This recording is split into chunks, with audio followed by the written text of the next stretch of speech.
So good evening everyone. As you all know that we are discussing your current affair and मैं आपको पहले ही बता चुकी हूँ कि सारे करंट अफेयर आपके यूपीएससी एग्जाम या फिर आप कोई भी स्टैटिक एग्जाम देना चाहते हैं उन सब के लिए बहुत ज्यादा जरूरी है। तो चलिए शुरू करते हैं इसी सीरीज का नेक्स्ट लेक्चर। होप आपने इससे पहले के जितने भी लेक्चर्स हैं वो अच्छे से देख लिए होंगे बिकॉज उनमें भी हमने बहुत इंपॉर्टेंट टॉपिक कंसीडर किया है। एंड अनदर पॉइंट कि जो ऑर्गेनाइजेशन में एक बार ऑलरेडी डिस्कस कर चुकी हूँ आई विल ट्राई कि मैं उसको बार बार रिपीट ना करूँ। तो इट्स बेटर कि आप इस सीरीज को कंटिन्यूटी में जो है देखते रहें। चलिए नेक्स्ट हमें पता लगता है that RBI joined project nexus कि भाई एक प्रोजेक्ट है नेक्सस उसको ज्वाइन कर लिया है हमारे रिजर्व बैंक ऑफ इंडिया ने। राइट एंड जो रिजर्व बैंक ऑफ इंडिया है उसने क्यों ज्वाइन किया है ताकि हम क्रॉस बॉर्डर पेमेंट्स को इनहेंस कर सकें। मतलब जैसे India wants to do some kind of payments with some other country, so we want to strengthen that particular quality. That's why we are going to join this particular project. We have already joined basically. Now जो RBI है उसने project join किया है which is a multilateral initiative. I have already explained that we have number of lateral exercises and joints, and they are trilateral, bilateral, and this is multilateral. Like basically जब भी कोई चीज तीन से ज्यादा हो जाएगी that is going to be your multilateral.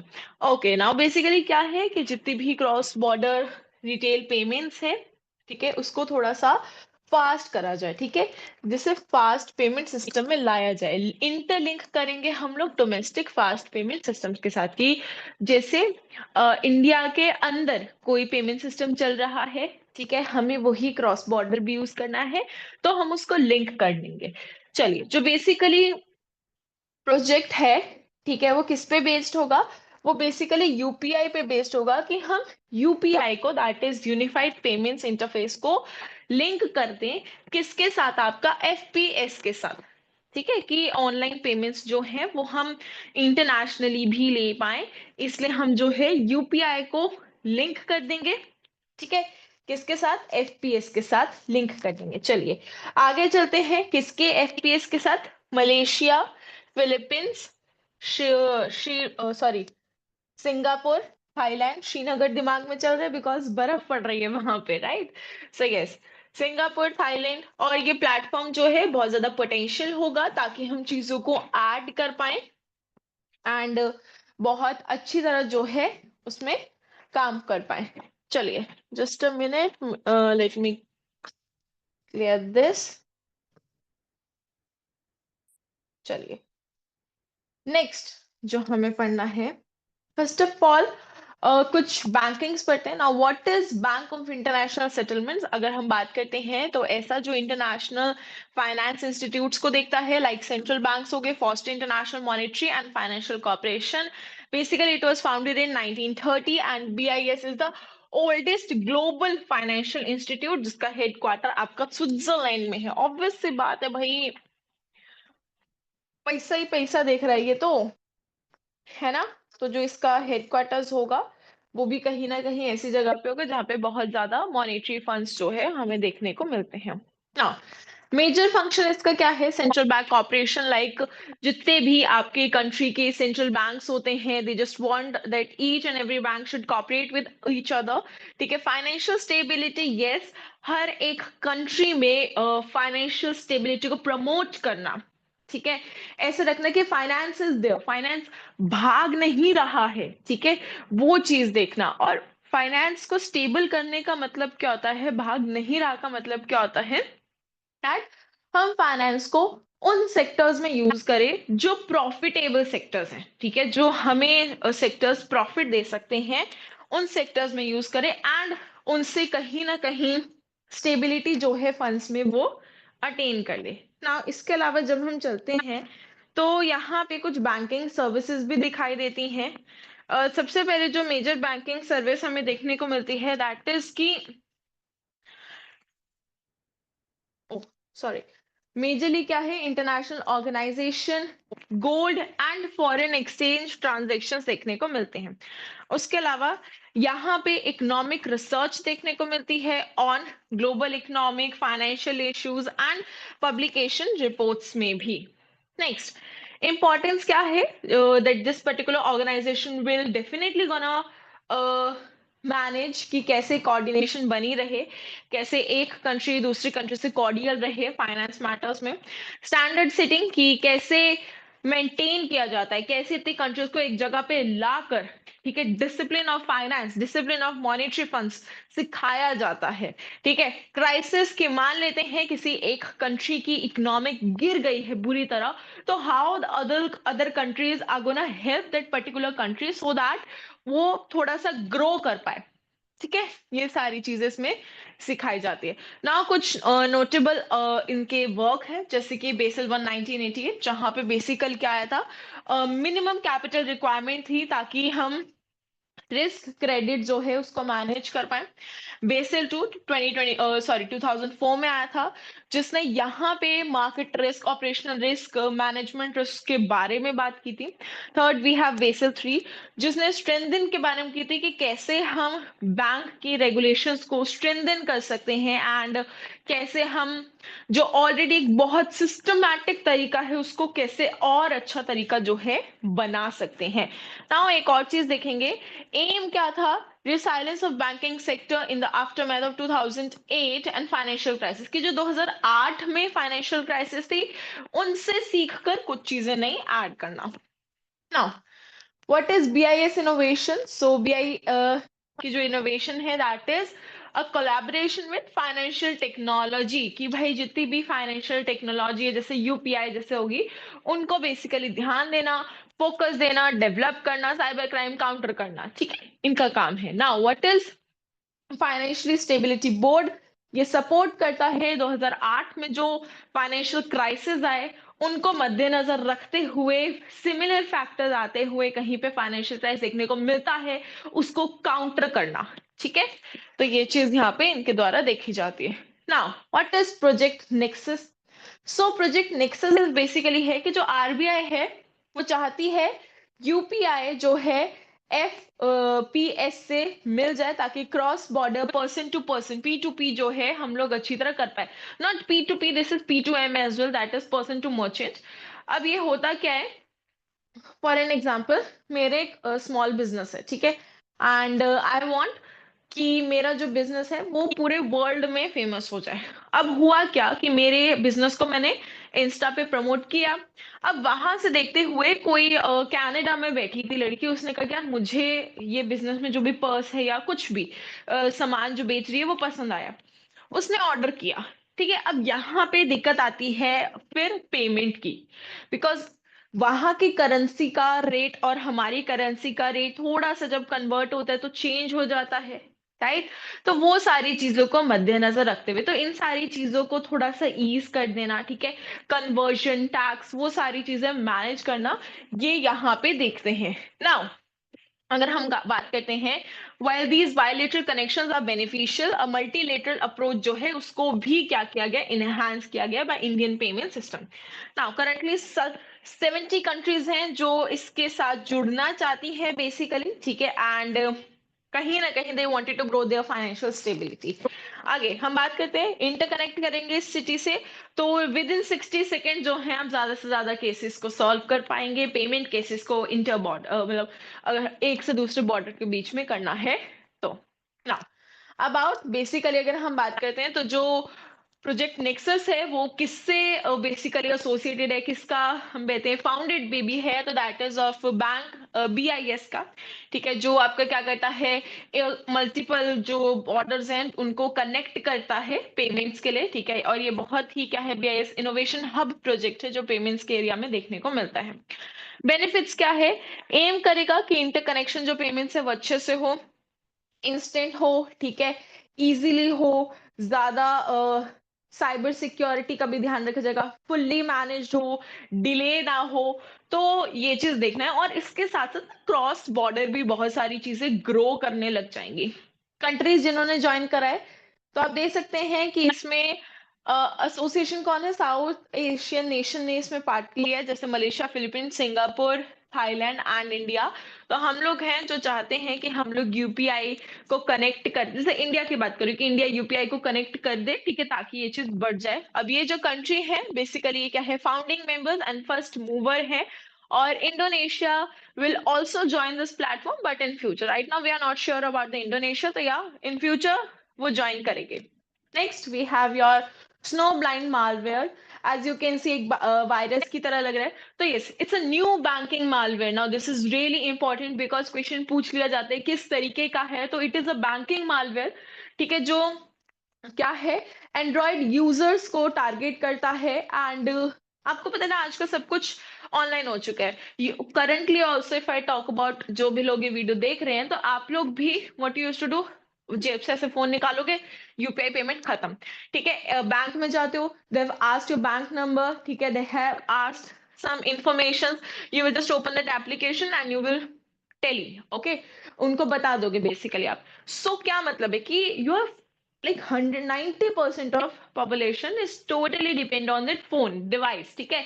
आपके बैंक की डिटेल्स उसमें, बैंक के पासवर्ड्स उसमें, which is really huge deal. तो ये मालवेयर क्या करता है, उन सारी क्रेडेंशियल को अटैक करता है, ठीक है, करप्ट कर देता है, राइट। तो ये हमें यहाँ पे देखने को मिलती है। नाउ जब हम बात करते हैं जैसे एंड्रॉइड मालवेयर, हम पहले ही बात कर चुके हैं। So that uses built-in Android security feature, bypass anti-tamper mechanism, steal banking credential. Yes, कि जो आपका बैंकिंग क्रेडेंशियल चोरी हो जाते हैं उसके लिए। ना ये मालवेयर क्या है, expose basically exploits a built in security feature, जो क्या करती है, प्रोटेक्शन देखती है आपकी एप्लीकेशंस की और सेंसिटिव इंफॉर्मेशन की, like your Aadhaar number, pan number, account number, password etcetera. Now यही सेम चीज है। आगे हम बात करते हैं तो यहाँ पे हमें एक फीचर देखने को मिलता है, दैट इज सेकॉम, जो सिक्योर कंप्यूटिंग के ऊपर है कि आपकी इंफॉर्मेशन को सिक्योर किया जाएगा बेसिकली।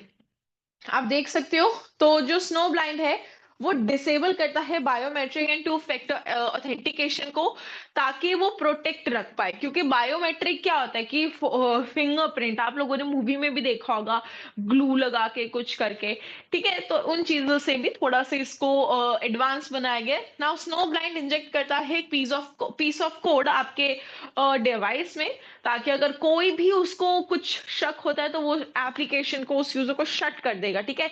वो आपसे दोबारा से ऑथेंटिकेशन मांगेगा ही नहीं, just to save your bank credentials. Now next we have nova explosion. What is nova explosion, basically चाहें तो ये सितंबर में देखने को मिला था, ठीक है। एंड माना जाता है, ग्लोबल प्रोफेशनल्स ने ये कहा, और जो एमेच्योर एस्ट्रोनॉट्स थे वो they were waiting for this nova explosion, ठीक है, जो सितंबर में हुआ। 3000 लाइट ईयर बेसिकली दूर था अर्थ से, आप देख भी सकते हैं यहाँ पे, ठीक है। चलिए, वो अबाउट नोवा एक्सप्लोजन क्या था। So instance of a star exploding, basically एक स्टार बेचारा एक्सप्लोड हो गया, ठीक है। It's one of many repeated movement during long slow death of two neighbouring stars in the same system, कि दो नेबरिंग स्टार्स की जब सेम सिस्टम में एक्सप्लोजन होती है उसको कहा जाता है। ना एस्ट्रोनॉट्स वेट कर रहे थे इस एक्सप्लोजन का, ठीक है। एंड इसको हमने क्या बोला है, टी कोरोने बॉलियस भी बोला है, ठीक है, which is also known as a blaze star. क्यों, क्योंकि ये जो है आफ्टर एवरी 80 ईयर्स के बाद आता है, ठीक है। It's just like Halley's comet event, जो आफ्टर एवरी 76 ईयर्स के बाद होती है। तो बेसिकली यहाँ पे क्या था कि इसको ऑब्जर्व किया जाएगा कि कैसे होगा। बेसिकली क्या था, इसमें it will increase the luminosity of increase dramatic, making a visible to a naked eye for several days, कि ये एक्सप्लोजन जो है बहुत दिनों तक सेवरल आई में हम जो है देख सकते हैं, और हमने देखा भी। प्रोसेस क्या था, एक व्हाइट ड्वार्फ और रेड जाइंट था, ठीक है। तो हुआ ये कि जो ड्वार्फ था वो इनक्रेडिबली डेंस था और बहुत ज्यादा लार्ज स्टार रह चुका था। So it's about the size of planet of earth only, ठीक है। एंड इसका मास जो है लगभग हम लोग सन की तरह ले सकते हैं। अब now it's neighbour the red giant जो था वो फाइनल ईयर ऑफ एग्जिस्टेंस में था, जो स्लोली क्या हो रहा था, स्ट्रिप्ड हो रहा था by hydrogen, by the gravitational pull of this dwarf white dwarf, ठीक है, एंड जिसकी वजह से एक बहुत बड़ा प्रेशर जो है बिल्डअप होता है, हीट बनती है, इवेंचुअली क्या है यहाँ पे ह्यूज थर्मल न्यूक्लियर एक्सप्लोजन जो होता है ट्रिगर होता है और वो एक्सप्लोड करता है। अब हुआ क्या, ये जो एक्सप्लोजन है doesn't completely destroy the star however, and so this event repeats over time, कि ये 100% स्टार एक्सप्लोड नहीं हुआ है, ठीक है, कुछ सालों बाद वापस ये रिपीट किया जाएगा। एंड अगर हम बात करते हैं डिफरेंट साइकिल्स में जो है हमें ये चीज देखने को मिलेगी। Next we have your Rudram 1 missile. So India has successfully test fired its first indigenous anti-radiation missile, that is Rudram 1, developed by DRDO for IAF, that is Indian Air Force. Yes, देख सकते हैं ये मिसाइल, ठीक है, कैसे आएगी वो भी यहाँ पे देख सकते हैं। सो रुद्रम 1 क्या है, it is air to surface missile which is designed by DRDO, ठीक है। अगर हम बात करते हैं तो किसके लिए बनाई गई, सुकोई 30 MKI फाइटर जेट्स के लिए बनाई गई है। एंड अगर हम बात करें तो ये इंडिजिनस एंटी रेडिएशन मिसाइल है, ठीक है, इसमें रेडिएशन एमिटिंग टारगेट है, मतलब टारगेट सेट हो गया, नेविगेटिव सिस्टम है, टारगेट सेट कर दो उसी में जाके भेज जाएगी या वहीं पे अपना जो है अटैक करेगी, ठीक है। चलिए आगे जब हम पढ़ते हैं तो बेसिकली ये जो टेक्नोलॉजी है ये क्यों लाई गई है, ताकि हम लोग ज्यादा इफेक्टिवली नेविगेशन के साथ टारगेट को मार्क कर पाए, ठीक है, बिकॉज हमारे पास मिसाइल्स हैं ऐसी जो एक्सप्लोसिव मिसाइल्स है, बट समवेयर हमारे पास कुछ ऐसे मिसाइल्स नहीं है जो टारगेट सेट हो, मतलब उसको हम कहीं ना कहीं मैनिपुलेट कर सकते हैं, बट रुद्रम 1 उनमें से नहीं है। इफ इसमें अगर कोई भी नेविगेशन जो है सेट की गई है तो यस ये अपना टारगेट को 100% मार्क करके ही आएगा। रेंज क्या है, so the basically range is 500 meters to 15 kilometers की है, ठीक है, कि कितनी एल्टीट्यूड पे जा सकता है। तो 500 मीटर हाँ 500 मीटर के एल्टीट्यूड से 15 किलोमीटर तक जा सकता है। एंड अगर हम बात करते हैं तो 250 किलोमीटर तक भी जा सकता है, डिपेंड करता है कि लॉन्च कंडीशन क्या है। मतलब अगर जो आपका सुकोई है वो एक बहुत हाइट पे है, लड़ाई चल रही है, ठीक है, बहुत ज्यादा डेंस है, ठीक है, बहुत ज्यादा इंटेंस सिचुएशन है और डेंस भी है, वहां पे डेंसिटी भी है, तो तब अगर इसको लॉन्च करोगे तो ये 250 किलोमीटर तक की हाइट पे भी प्रॉपरली वर्क करेगा, ठीक है। ऐसा नहीं है कि ये 15 किलोमीटर से ऊपर अच्छी तरह वर्क नहीं करेगा, करेगा 250 तक करेगा। अब एक और चीज याद रखिएगा, जब यहाँ पे 250 किलोमीटर आ गया है तो I would like to mention a point here that 100 kilometres पे वी हैव कारमान लाइन।